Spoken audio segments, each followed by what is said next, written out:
మరి ఏదైతే మన అంబటి రాంబాబు గారి గొడవ జరిగిందో దానికి సంబంధించి ముద్రగడ పద్మనాభం గారు అంబటి రాంబాబు గారిని పరామర్శించడానికి వెళ్ళారు. వెళ్తంలో తప్పేం లేదు, తప్పనిసరిగా ఆయనకి ఏదైనా పరిచయాలు ఉంటే వెళ్తంలో తప్పేం లేదు, పరామర్శించుకోవచ్చు. కానీ మరేదో ఆయన ఏదో స్వతంత్ర సమరయోధుడిలాగానో లేకపోతే ఏదో స్వతంత్రం కోసం పోరాటం చేసి వచ్చిన వ్యక్తిలాగా మరి ఆయన ఇంటికి వెళ్ళి పరామర్శించవలసిన అవసరం ఏముందో మరి మాకైతే తెలీదు.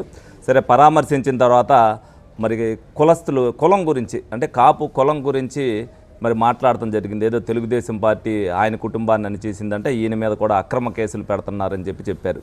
మరి అసలు తెలుగుదేశం పార్టీ పెట్టబట్టే ముద్రగడ పద్మనాభం గారికి మంత్రి పదవి రావడం జరిగింది. అలాగే ఆయనకు కూడా ముద్రగడ పద్మనాభం గారు అనే పేరు గుర్తింపు కూడా వచ్చింది తెలుగుదేశం పార్టీ వల్లే.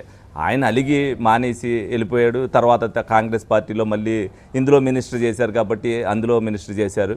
ఆ రోజున మినిస్టర్ చేసినప్పుడు మరి ఆయన బోర్డు పెట్టుకున్నాడు మినిస్టర్ ముందు, ఆయన కార్యాలయం ముందు, కాపులు ఎవరో కూడా కులం పేరు చెప్పుకుని నా దగ్గరికి రావద్దు అని చెప్పి. మరి ఆ రోజున మరి రాజకీయంలో ఉన్నప్పుడు అది మంచిదే, అలా పెట్టుకోవడం వల్ల మంచిదే. కానీ మరి ఇవాళ కులం గురించి ఏ విధంగా మాట్లాడుతున్నాడు అనేది మరి ప్రజలకు ఆయనే సమాధానం చెప్పాలి. కొన్ని కుటుంబాలకి వందల చరిత్రలు ఉంటాయి.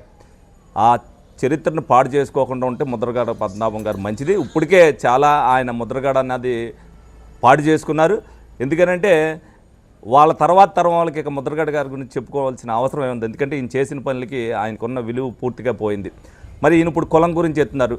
మరి ప్రజారాజ్యం పార్టీ పెట్టినప్పుడు మరి ఈయన ఏమైందో, కులం గురించి ఏం మాట్లాడారు, మరి ఆయన ఎక్కడున్నాడో కూడా ప్రజల కాపులు ఎవరికి తెలియదు. మరి ముద్రగడ పద్మనాభం గారు ఏం చేశారనేది.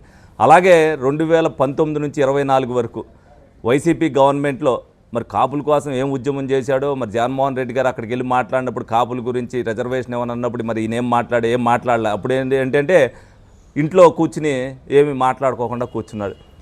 మరి అదే పవన్ కళ్యాణ్ గారు మరి ప్రచారానికి వెళ్ళినప్పుడు జగన్మోహన్ రెడ్డి మరి నీచంగా మారినప్పుడు కూడా మరి ఆయనకు కులం గురించి గుర్తు రాలేదనుకుంటా. మరి ఇవాళ మరి కులం గురించి గుర్తు అవుతుంది, తెలుగుదేశం పార్టీ ఇచ్చేస్తుంది. పవన్ కళ్యాణ్ గారు వల్ల కాపులు గౌరవం పెరిగింది.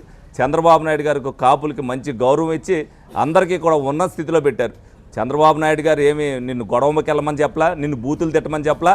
ఎవరైతే గల్లా అరుణ్ గారు ఉన్నారో ఆవిడనేమో ఇంటి మీదకి వెళ్ళమని చంద్రబాబు నాయుడు గారికి ఏం చెప్పలా.